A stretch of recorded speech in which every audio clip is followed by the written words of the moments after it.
Arizona Territory, 1871. Dust clouds danced across the parched valley as a line of covered wagons crawled toward the promise of new beginnings. The settlers had already endured 3 months of hardship along the trail, but the most dangerous stretch still lay ahead, Apache country, where only the bravest or most desperate dared stake their claims. Wyatt Thornton rode ahead of the wagon train, scanning the horizon with eyes that had seen too much for a man of 25. His Winchester rifle rested comfortably across his saddle horn, and his tanned face remained impassive beneath his wide-brimmed hat. 5 years as a frontier scout had taught him that sentiment was a luxury the West didn't afford.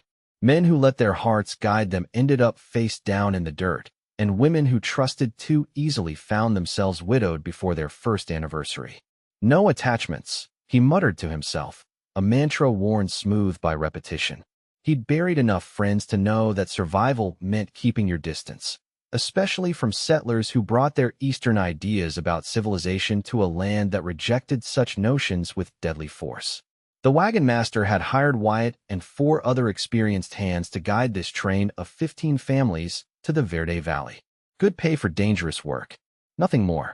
Once they reached the settlement, he'd collect his money and ride on, just as he always did. The frontier was his home precisely because it demanded nothing from him but vigilance and skill. No roots, no promises, no heartbreak. Behind him, the wagons creaked and groaned. Children's voices occasionally pierced the monotony, making him wince. Families had no business out here, especially not families with young women like the one who'd caught his eye 3 days back. The schoolteacher with eyes the color of a summer sky and an innocence that would get her killed in these parts. As Wyatt crested a small rise, he spotted movement in the distant brush, a flash of color that didn't belong. He raised his hand, signaling the wagon train to halt, then urged his horse forward to investigate. 200 yards ahead, he found her, the schoolteacher from the second wagon, wandering alone, picking wildflowers like she was in some Boston garden party instead of Apache territory. Her golden blonde hair spilled from beneath a small bonnet, and her blue calico dress stood out against the desert like a beacon. "Miss O'Brien," he called sharply, riding toward her with barely contained frustration. She turned, shading her eyes with one hand, a small bouquet of desert blooms clutched in the other. "Mr. Thornton," she greeted him with a smile that faltered when she saw his expression. "What in heaven's name do you think you're doing?" He dismounted in one fluid motion, closing the distance between them with purposeful strides. "You're at least a quarter mile from the wagons. I saw these flowers from the trail," she explained, her voice carrying that refined Eastern cadence that had no place in this wilderness. "I thought they might cheer up little Sarah Miller. She's been so frightened since that rattlesnake incident." Wyatt exhaled slowly, struggling to maintain his composure. "Miss O'Brien, there are things in these hills that would find you a far more tempting prize than those flowers." He gestured to the rocky outcroppings above them. "Apache scouts watch these valleys. They could have spotted you 10 minutes ago." Her blue eyes widened slightly, but she didn't cower as most Eastern women would. "I apologize, Mr. Thornton. I didn't realize I'd wandered so far." 22 years old and still alive, he muttered. "Let's keep it that way." "I'm 23, actually," she corrected, a hint of defiance in her voice. "And quite capable of taking care of myself. Out here, Miss O'Brien, no one's capable alone.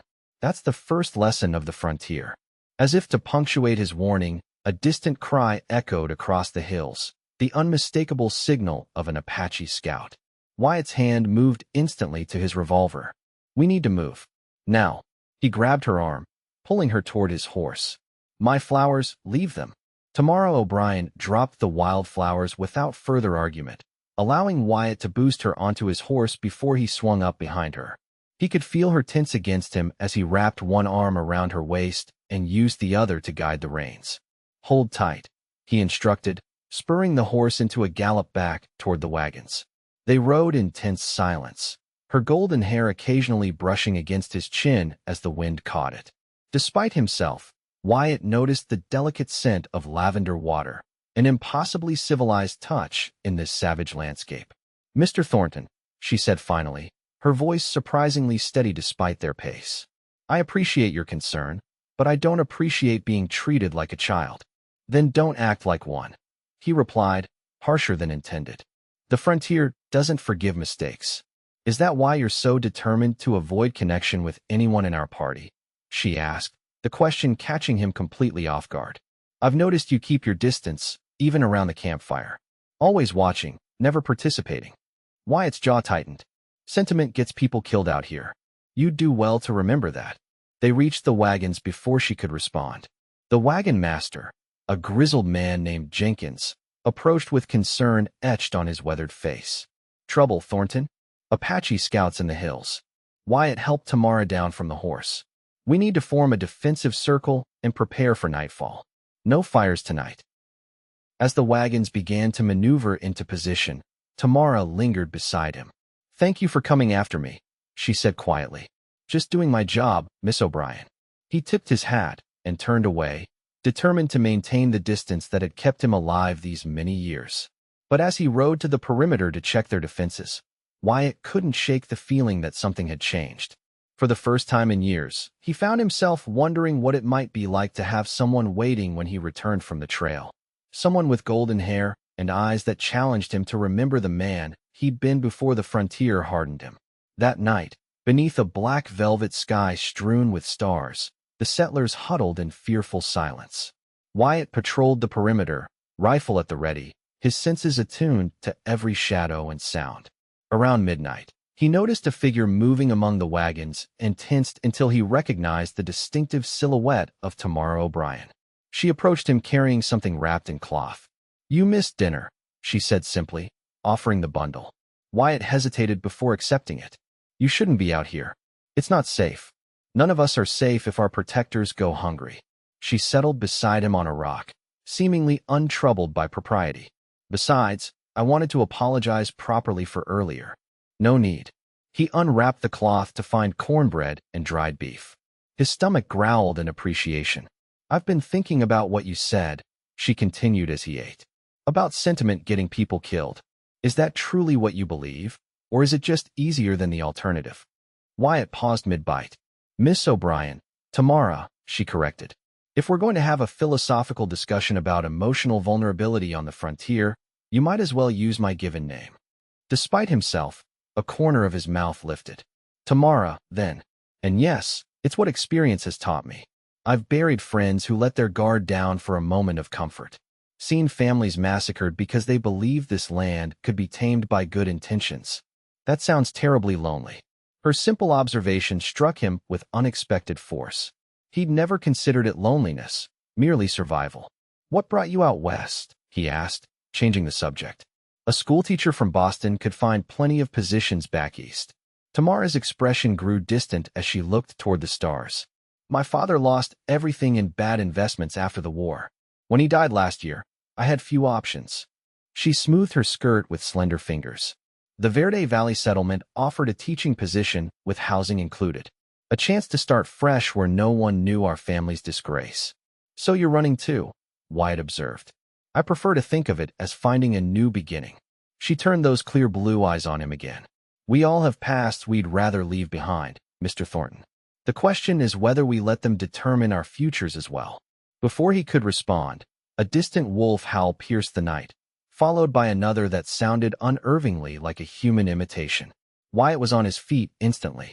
Get back to your wagon, he said, all traces of their momentary connection vanishing beneath the weight of responsibility. Lock the canvas tight and stay quiet. Tamara nodded, rising quickly. Be careful, she whispered, then hurried back to the safety of the wagon circle. Wyatt watched until she disappeared before turning his attention to the surrounding darkness. The attack, when it came before dawn, was swift and terrifying. A dozen Apache warriors descended on the camp with war cries that froze the blood of even the most stalwart settlers. Wyatt and the other scouts returned fire, creating a defensive line while the wagon master organized the men within the circle. In the chaos, Wyatt spotted a warrior breaking through toward the wagons. Without thinking, he abandoned his position and raced across the open ground, firing as he ran. The warrior fell, but not before loosing an arrow that grazed Wyatt's shoulder. As the first light of dawn crept across the horizon, the attackers withdrew as suddenly as they had appeared, leaving 2 settlers wounded and one of the scouts dead. Wyatt stood among the defenders, blood seeping through his torn shirt, scanning for any sign of Tamara. He found her tending to the injured, her golden hair tied back, her sleeves rolled up as she cleaned and bandaged wounds with calm efficiency. When she saw him watching, her eyes widened at the blood on his shirt. "You're hurt," she said, approaching with her medical supplies. "It's nothing. Sit down, Mr. Thornton." Her tone brooked no argument. Even the most stoic frontiersman can die of infection. Too exhausted to protest, Wyatt sat on a crate while she cut away his shirt sleeve and examined the wound. Her touch was gentle but sure as she cleaned the jagged cut. "You broke position," she said quietly. "I saw you running toward our wagon." Wyatt remained silent, unwilling to admit he'd compromised the defense to ensure her safety. "That goes against your philosophy of detachment, doesn't it?" she continued, applying a salve that stung fiercely. "Don't read too much into it," he finally answered. "Protecting settlers is what I'm paid for." Tamara's hands paused in their work. "Is that all we are to you? A job?" Their eyes met, and for a moment, the carefully constructed walls Wyatt had built around himself wavered. "It's all you can be," he said, more to convince himself than her. "3 more days to the Verde Valley, then we part ways. That's how it works out here." She finished bandaging his arm in silence, her expression unreadable. "There," she said finally. "Try not to reopen it." As she gathered her supplies, Wyatt caught her wrist. "Tamara." Her name felt strange on his lips. "Thank you." A small smile touched her mouth. "You're welcome, Wyatt." She walked away, leaving him wondering how she discovered his given name when he'd been so careful to maintain formality with the settlers. More troubling was the unexpected warmth that spread through him at the sound of it on her lips. The wagon train resumed its journey by mid-morning, moving more cautiously after the attack. Wyatt rode point, his wounded arm throbbing beneath its bandage, his thoughts more unsettled than he cared to admit. For 5 years, he'd navigated the frontier by a simple code: trust no one, attach to nothing, move on before emotion could take root. It had kept him alive when others fell. Yet something about Tamara O'Brien had breached his defenses. Perhaps it was her quiet strength, so at odds with her refined appearance. Or maybe it was the direct way she challenged his cynicism, refusing to accept that the West could only offer isolation and danger. 2 days later, as they made camp beside a small creek, Wyatt found himself scanning the wagons for a glimpse of golden hair. He spotted her helping children collect water, her blue skirt gathered in one hand to keep it from the stream. When one of the young boys slipped on a rock, she caught him with surprising quickness, laughing as she steadied him. "She's something special, that one," said Jenkins, the wagon master, coming to stand beside Wyatt. "Half the unmarried men in this train have already tried courting her. She turns them all down gentle-like." Wyatt grunted noncommittally. "Figure she's waiting for someone substantial," Jenkins continued, giving Wyatt a sidelong glance. "Someone who knows the territory and could keep her safe." "She'd be a fool to stay out here," Wyatt replied sharply. "Eastern women don't last on the frontier." Jenkins chuckled. "My Mary was Philadelphia-born and bred. 30 years we've been out here together." He clapped Wyatt on his good shoulder. "Right woman makes all the difference between surviving and living, son." That evening, as the settlers gathered around the campfire, Wyatt found himself drawn closer than usual. He stood at the edge of the light, watching as Tamara led the children in a song, her clear voice rising above the crackle of flames. When she finished, the settlers applauded, and someone called for a story. To Wyatt's surprise, Tamara looked directly at him. "Mr. Thornton must have some tales worth telling," she suggested. "Perhaps he'd share one with us?" All eyes turned to him, expectant.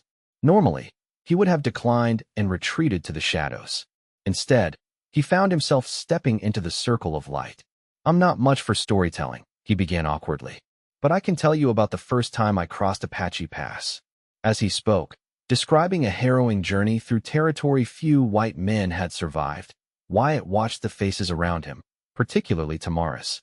Her eyes reflected the firelight, intent on his words, showing neither fear nor disgust at the harsh realities he described. When he finished, the settlers were silent for a moment before erupting in questions and comments. Later, as the camp settled for the night, Tamara approached him at the edge of the firelight. "Thank you for sharing that," she said. "The children need to understand both the beauty and the danger of their new home." Most would say I was too graphic, he replied, especially for young ears. False comfort is no kindness in a place like this. She hesitated, then added, walk with me? Just to the edge of camp. I promise not to wander into Apache territory this time. Against his better judgment, Wyatt agreed. They strolled in companionable silence until they reached a large boulder overlooking the valley below. One more day to Verde Valley, Tamara said, gazing at the distant horizon where their destination lay. Are you looking forward to being rid of us? It's not a matter of being rid of anyone, Wyatt corrected, leaning against the rock. It's just how things work. I guide, I protect, I move on. And you're never tempted to stay? She asked, turning those perceptive eyes on him again. To build something permanent. What would be the point? He gestured to the vast wilderness around them. The West takes more than it gives. Anyone who says different is selling something. Or perhaps they've found what you haven't, she countered softly. A reason to risk the taking. The moonlight caught in her hair, turning it to spun silver. Without conscious thought, Wyatt reached out to touch a strand that had escaped her pins. Tamara went very still, her eyes widening slightly at his unexpected gesture. You don't belong out here, he said, his voice rough with emotion he'd long denied. You should be in a proper city, with proper suitors who can offer you more than dust and danger. Shouldn't I be the judge of where I belong? She challenged, not backing away from his touch. And what I want. The moment stretched between them, fraught with possibility. Then a shout from the camp shattered the tension, the night guard calling for a rotation change. I should go, Wyatt said, dropping his hand. Early start tomorrow. Tamara nodded, disappointment flashing briefly across her face. Of course. Good night, Wyatt. He watched her walk back toward the wagons, his certainties crumbling like sand castles against the tide of feelings he'd denied for so long. The next morning brought news that changed everything. Jenkins approached as Wyatt was saddling his horse for the day's ride. Scouts spotted a large war party moving north. The wagon master reported grimly. At least 30 braves, maybe more. They'll intercept us before we reach the valley. Wyatt's mind raced through possibilities, none of them good. We could try to outrun them, push the wagons hard. Jenkins shook his head. With women and children? The axles won't take it over this terrain. Then we stand and fight. Wyatt checked his ammunition. How many guns do we have among the settlers? Maybe 20 men who can shoot straight. Jenkins looked older than his 60 years. It won't be enough, Thornton. Not against that many. Wyatt knew he was right. Even with perfect defensive positions, they couldn't hope to hold off a determined attack of that size. His eyes found Tamara across the camp, helping a mother with her infant. The thought of her at the mercy of raiders turned his blood cold. There's another option, he said slowly, an idea forming. But it would mean splitting the party. An hour later, the wagon train divided. The majority would continue toward Verde Valley by the established route, moving as quickly as caution allowed. A smaller group, 3 wagons containing most of the women and children, would take a little-known trail through the mountains with Wyatt as their guide. If successful, both groups would reunite at the settlement within a week. As the wagons prepared to separate, Tamara sought out Wyatt. Jenkins says I'm to go with you, she said, her expression a mixture of concern and something deeper. Is this trail truly safer? It's harder terrain, but less traveled, he explained, checking the harness on one of the wagon teams. The Apache rarely use it because water is scarce and game is limited. And you're certain you can find the way? I've traveled it twice before. He met her gaze directly. I won't let anything happen to you. To any of you, he amended quickly. Tamara studied him for a long moment. You're breaking your own rule, she observed. Taking responsibility for our lives instead of maintaining your distance. Before he could formulate a response, Jenkins called for the groups to move out. Wyatt helped Tamara into the lead wagon, his hand lingering on hers longer than necessary. Stay close, he instructed. The first part of the trail is the most exposed. She nodded, her fingers briefly tightening around his. I trust you, Wyatt Thornton, she said simply, then picked up the reins. Those 4 words weighed on him as they began their journey into the mountains. Trust was a burden he hadn't allowed anyone to place on him since his early days on the frontier, when a moment of carelessness had cost 2 good men their lives. Now he carried the trust of 3 wagon loads of women and children, and 1 golden-haired schoolteacher whose faith in him defied all logic. The mountain trail proved as challenging as Wyatt remembered. Narrow passages forced them to unhitch teams and lead the horses individually while men pushed the wagons through tight spots. Steep inclines required double teams and all hands on ropes to prevent disastrous slides. By sunset of the first day, they had covered less than 5 miles as the crow flies. They made camp in a small box canyon with a spring providing fresh water, a luxury Wyatt had counted on. As the women prepared a simple meal, he climbed to a vantage point to check for any signs of pursuit. The western sky blazed crimson and gold as the sun sank behind distant peaks. From his position, Wyatt could see miles of rugged country, beautiful, deadly, and utterly indifferent to human concerns. He'd made his peace with that indifference long ago, accepting solitude as the price of freedom. Yet now, hearing the voices of the settlers below, Tamara's among them, reading a story to the children, he felt the first real stirrings of doubt about the path he'd chosen. Room for company? Tamara's voice startled him from his thoughts. She stood a few feet away, a shawl wrapped around her shoulders against the evening chill. "It's not safe up here alone," he said automatically. She smiled. "Yet here you are. Alone. That's different. Is it?" She settled beside him on the rocky outcropping. "Or is it just what you're accustomed to?" For a while, they sat in silence, watching the last light fade from the sky. When Tamara finally spoke again, her voice was thoughtful. "When I was preparing to come west, everyone warned me about the physical dangers, the elements, the wildlife, hostile tribes." She pulled her shawl tighter. "No one mentioned the loneliness. How vast everything is, how small it makes you feel." "That vastness is what draws some people," Wyatt replied. "No constraints, no expectations. No connections," she added softly. "Is that truly freedom, Wyatt? Or just another kind of prison?" The question hung between them, unanswered but not dismissed. Finally, Wyatt cleared his throat. "We should get back to camp. Early start tomorrow." As they descended, Tamara suddenly lost her footing on the steep path. Wyatt reacted instantly, catching her before she could fall. She gasped, clutching his arms, her body pressed against his in the narrow space. "I've got you," he said, his voice rougher than intended. Tamara looked up at him, her face inches from his in the gathering darkness. "Yes," she whispered. "I believe you do." For one suspended moment, the world narrowed to just the two of them, perched on a mountainside between earth and sky. Wyatt felt the walls he'd built around his heart crumbling as he lowered his head, his lips meeting hers in a kiss that started gentle but quickly deepened with years of pent-up longing. When they finally parted, both breathing hard, Tamara's eyes shimmered in the faint starlight. "You can't take that back, Wyatt Thornton," she warned softly. "Not ever." "I don't want to," he admitted, surprising himself with the truth of it. They returned to camp with the unspoken knowledge that something fundamental had changed between them. As Wyatt made his rounds, checking the perimeter and setting watches for the night, he found his thoughts constantly returning to Tamara, to the softness of her lips and the challenge in her eyes.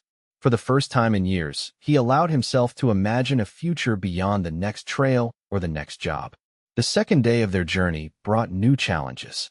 The trail narrowed further, skirting precipitous drops that had the women clutching their children close and the men sweating despite the cool mountain air. By mid-afternoon, they reached a section where a recent rockslide had obliterated the path entirely.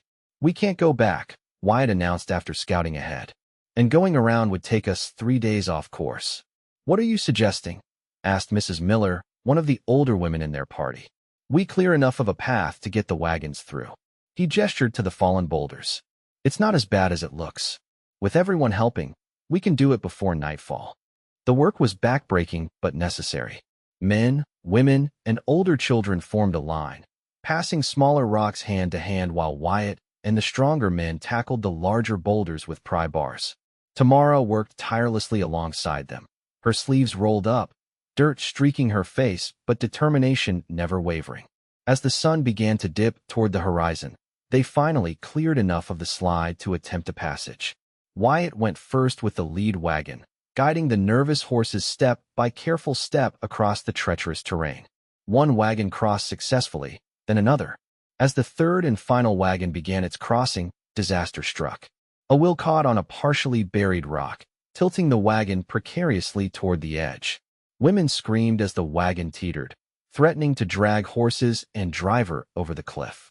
Wyatt raced forward, shouting for the others to grab the high side of the wagon. Together, they strained against the weight, fighting gravity and panic as the wheel worked free. For one terrible moment, the wagon seemed determined to go over regardless of their efforts. Then it righted itself with a lurch, settling back onto four wheels with a collective groan of relief. That night, they camped in a grove of pines just beyond the rockslide. The mood was subdued but grateful, with many offering silent prayers for their deliverance. Wyatt found himself the recipient of tearful thanks from mothers whose children had been in the endangered wagon, expressions of gratitude that left him uncomfortable and eager to retreat to the solitude of the perimeter watch. He was checking the horses when Tamara found him.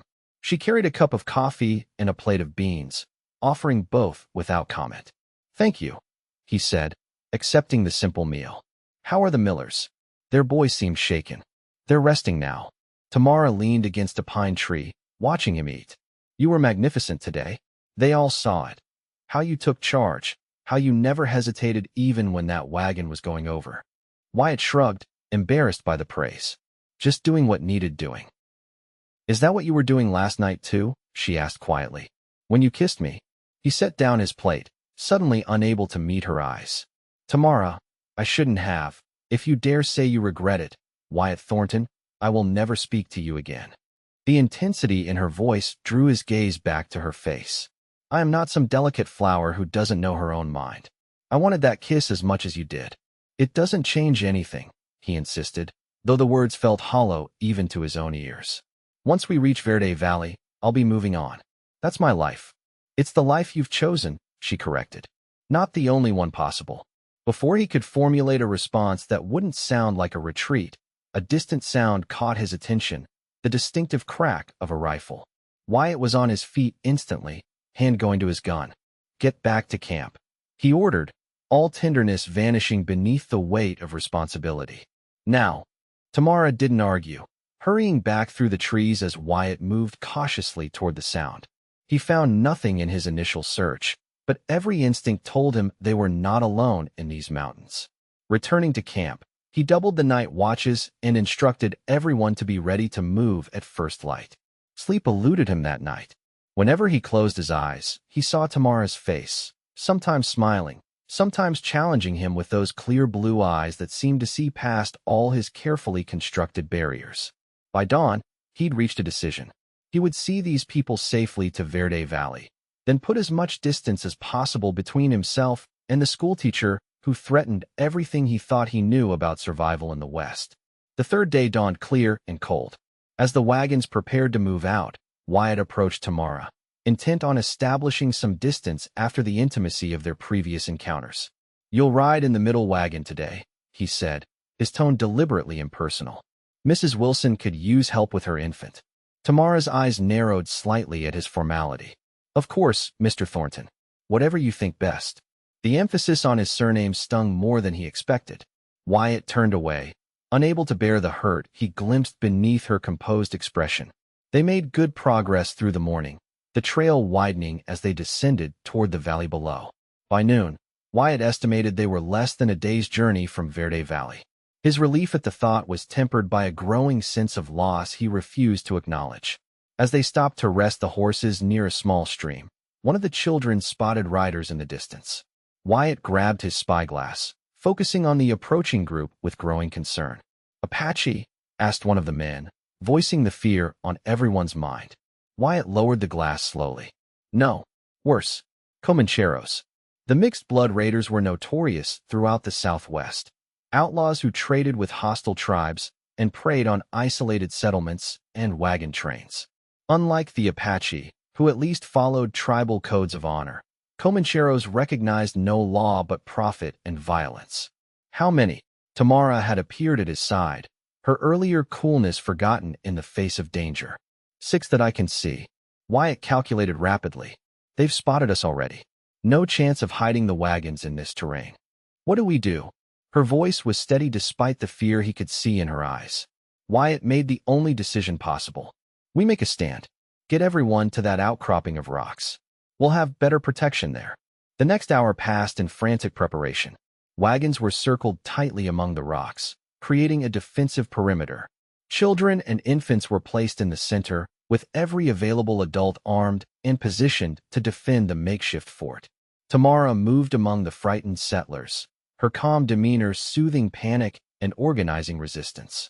Wyatt watched her transform from schoolteacher to frontier commander with a mixture of admiration and growing dread at what was to come. When she approached him for final instructions, he pulled her aside, away from the others. "Tamara, listen carefully. If this goes badly, don't," she interrupted. "We will prevail because we must. If it goes badly," he continued firmly, "there's a narrow passage behind the largest wagon. It leads to a ravine that will take you down to the valley. Promise me you'll take the children and go if I give the signal." Tamara's eyes filled with tears she refused to shed. "I won't leave you behind. You have to." He gripped her shoulders. "Those children need a future. You can give them that." Before she could argue further, the lookout called a warning. The Comancheros had split up, approaching from multiple directions. "They're trying to flank us," Wyatt said grimly, moving to his position at the front of their defenses. "Steady now. Wait for my signal to fire." The attack, when it came, was brutally direct. The raiders charged from 3 sides, firing as they rode and counting on terror to do half their work. Wyatt's first shot took the leader from his saddle, creating momentary confusion among the attackers. The defenders responded with a ragged volley that dropped another raider and sent the rest scattering for cover. For several minutes, gunfire echoed off the rocks as both sides exchanged shots. In a brief lull, Wyatt reloaded his rifle and assessed their situation. 2 Comancheros down, for still active. One of the settler men had taken a bullet in the shoulder, and ammunition was running low.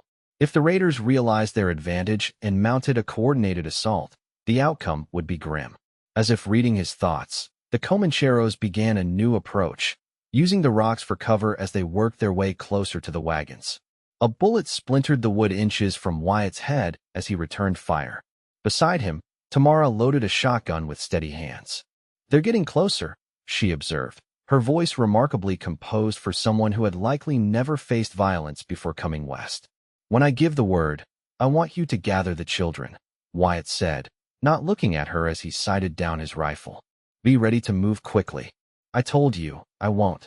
"This isn't a debate," he snapped, then immediately regretted his harshness. "Please, Tamara. I can't do what needs to be done if I'm worried about you." Something in his tone must have convinced her of his sincerity. She nodded reluctantly, but only if there's truly no other choice. A fresh volley of gunfire punctuated their conversation. One of the raiders had worked his way to within 30 yards of their position and was laying down covering fire for his companions. Wyatt tracked the man's movement, waiting for him to expose himself for a clear shot. When it came, Wyatt didn't hesitate. The raider fell, but not before getting off a final shot that caught Wyatt high in the side, spinning him against the wagon wheel. "Wyatt." Tamara was at his side instantly, pressing her hand against the spreading bloodstain on his shirt. "I'm all right," he gasped, though the burning pain suggested otherwise. "Keep your head down." The remaining Comancheros, seeing their numbers further reduced, began shouting to each other in Spanish. Wyatt caught enough to understand their new plan. They would set fire to the wagons and take what they could in the resulting chaos. "We need to end this now," he said, forcing himself to his feet despite Tamara's protests. "They're going to try burning us out." Gathering his strength, Wyatt moved to a new position with a better view of the raiders' location. His side burned with each movement, but he pushed the pain aside, focusing only on the threat to Tamara and the others under his protection. In a moment of clarity, he recognized the bitter irony of his situation. After years of avoiding attachment to preserve his freedom, he now found himself willing to sacrifice everything for people he'd known barely a week, and for one woman in particular who had somehow breached all his defenses. The Comancheros made their move as the sun began its descent toward the western horizon. 2 rushed forward with burning torches while the 3rd provided covering fire. Wyatt tracked the nearest raider, exhaled slowly, and squeezed the trigger.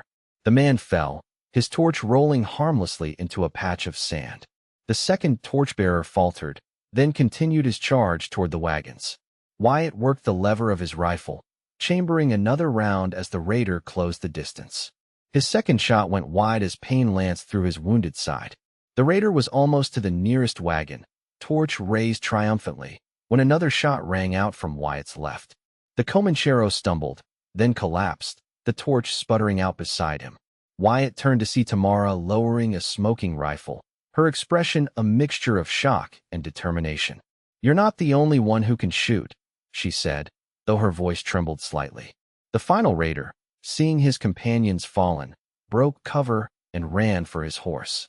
Wyatt let him go, knowing the man posed little threat alone and would likely spread word that these settlers were too well defended to be easy prey. As the dust settled, the true cost of their victory became apparent. One of the settler men lay dead, another seriously wounded. Several women nursed minor injuries, and the wagons had taken considerable damage from gunfire.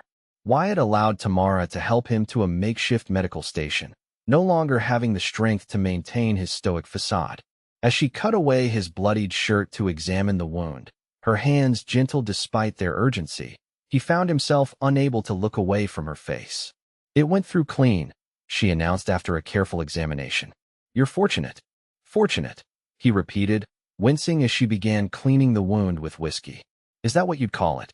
"You're alive," she said simply. "We all are, thanks to you." As she worked, Wyatt noticed a small cut along her cheekbone where a splinter or bullet fragment had grazed her.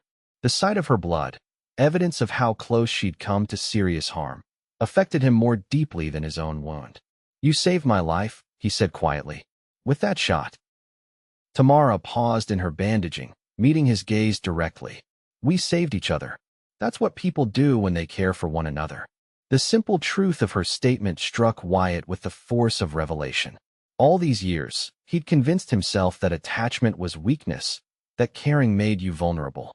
Yet today, it was precisely his concern for Tamara and the others that had given him the strength to prevail against overwhelming odds.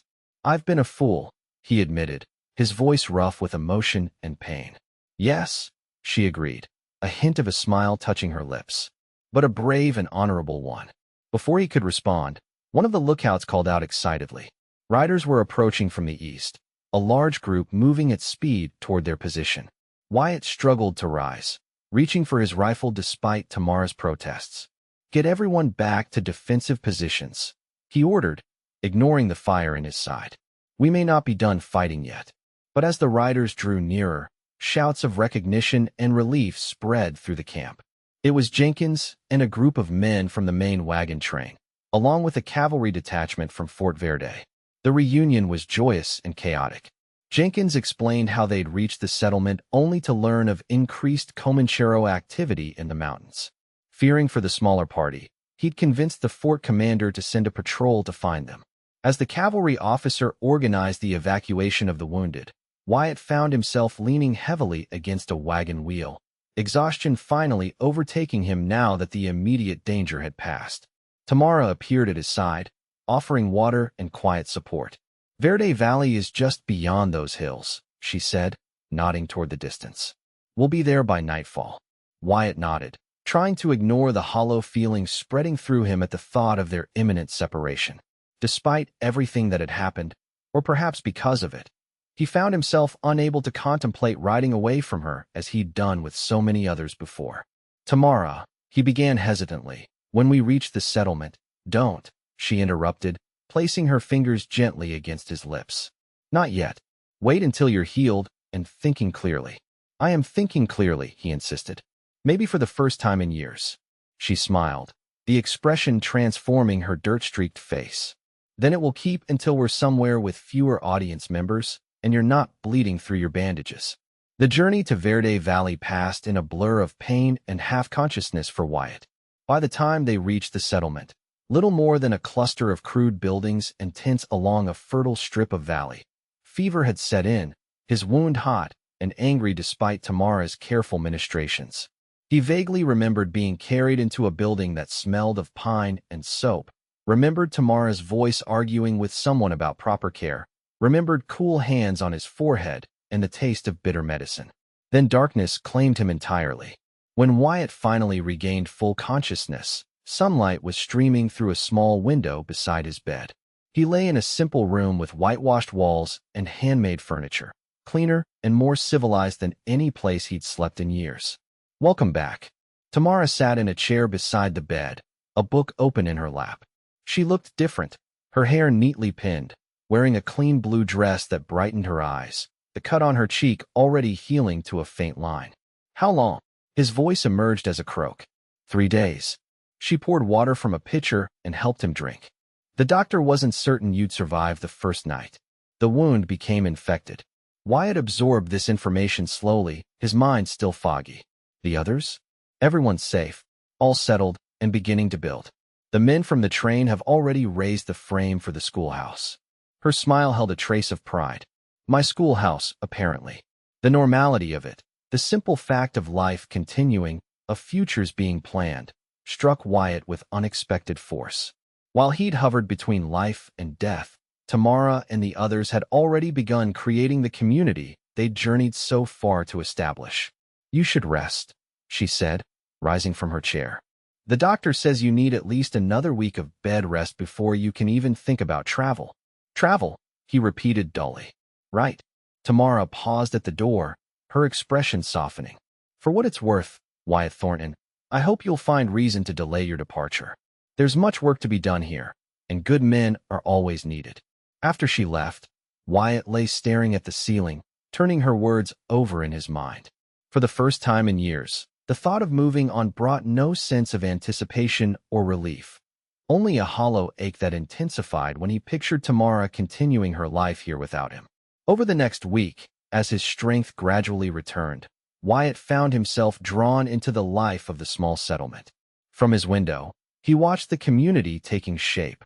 Men raising buildings, women establishing gardens, children playing in the dusty street with the resilience of youth. Tamara visited daily, bringing food and news and, increasingly, questions about his plans. Each time, Wyatt deflected, uncertain himself what path he would choose when fully recovered.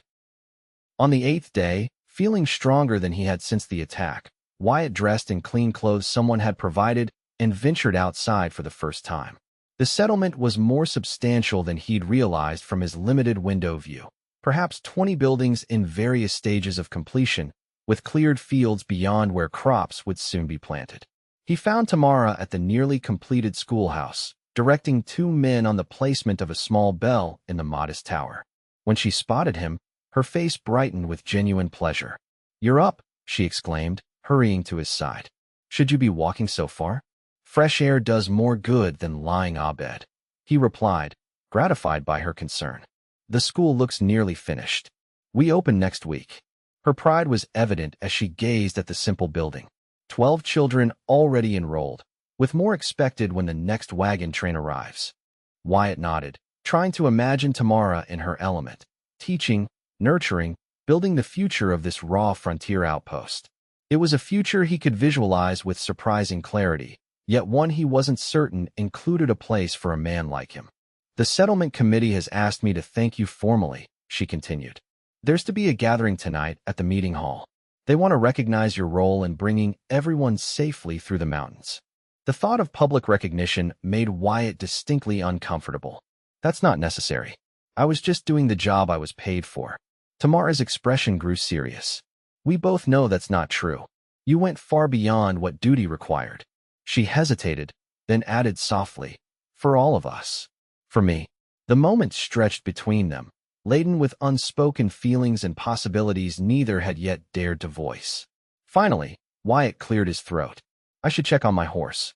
Make sure he's been properly tended." Of course. If she was disappointed by his retreat, Tamara hid it well. "The gathering begins at sundown, if you decide to attend."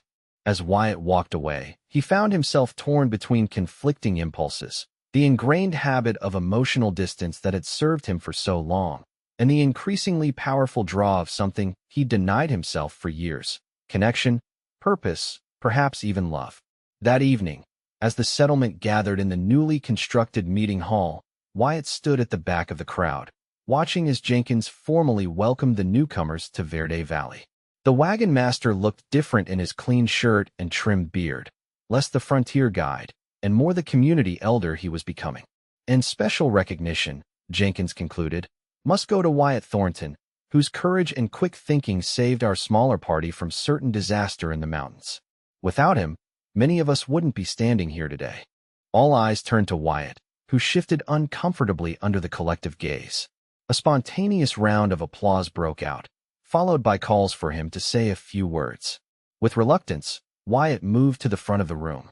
Public speaking had never been his strength, and the expectant faces looking back at him only increased his discomfort. "I'm not one for speeches," he began awkwardly. "What happened in the mountains? Anyone would have done the same." "Not anyone," called a voice from the crowd. "You let us through when others would have faltered." Murmurs of agreement rippled through the gathering. Wyatt's eyes found Tamara, standing near the front, her expression encouraging. "If there's credit to be given," he continued with more confidence, "it belongs to all of you as well.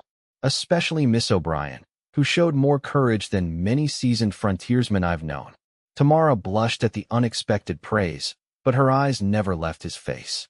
"The truth is," Wyatt found himself saying, "I've spent years believing that survival out here meant avoiding attachment, caring for no one, belonging nowhere."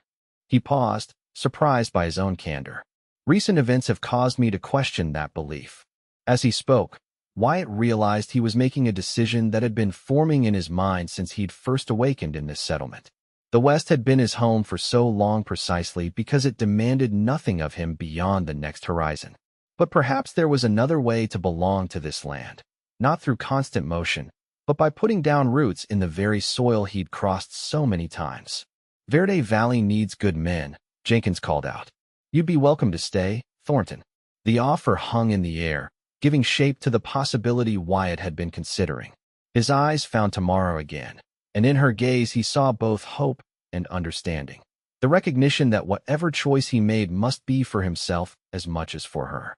"I appreciate the offer," Wyatt replied carefully. "I'll give it serious thought." The gathering continued with food and music, the settlers celebrating their safe arrival and the promise of new beginnings.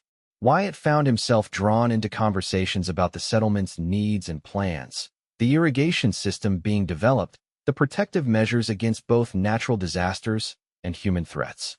Throughout the evening, he was aware of Tamara moving through the crowd, her golden hair catching the lamplight as she laughed and talked with her new neighbors.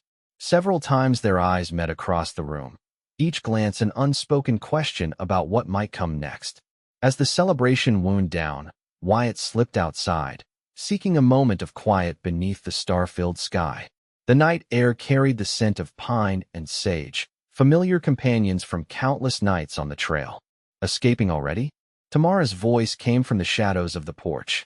She stepped forward, wrapping a shawl more tightly around her shoulders against the evening chill. "Just needed some air," he replied. "Too many people. Yet you're considering staying among them." It wasn't quite a question, but the hope in her voice was unmistakable. Wyatt turned to face her directly. "I'm considering many things that seemed impossible a few weeks ago." "Such as?" she prompted gently. "Such as whether a man who's known nothing but the trail for years could adapt to settlement life." He gestured toward the buildings around them. "Whether I have anything to offer a community like this beyond the skills of a scout and gunman." "You underestimate yourself," Tamara said, moving closer. "I've seen how you lead, how you assess situations, how you inspire trust. Verde Valley could use those qualities as it grows." "And what about you?" Wyatt asked, the question that had been burning in his mind finally finding voice. "What do you want, Tamara?" She met his gaze steadily, moonlight silvering her features. "I came west seeking a new beginning, just as you once did. I found purpose in teaching, in helping build something meaningful in this wilderness." Her voice softened. "But I've discovered I want more than just purpose. I want companionship, understanding, someone who sees the world as it is yet still chooses hope." "I'm not sure I know how to hope anymore," he admitted. "It's been so long." "Then let me show you." Tamara closed the distance between them, her hand reaching up to touch his face with gentle certainty. "Stay, Wyatt. Not just for me, but for yourself. For the man you could be if you stopped running." In that moment, beneath a canopy of stars that had witnessed his solitary journey for so many years, Wyatt Thornton made his decision. He drew Tamara into his arms, his kiss an answer more eloquent than words could provide.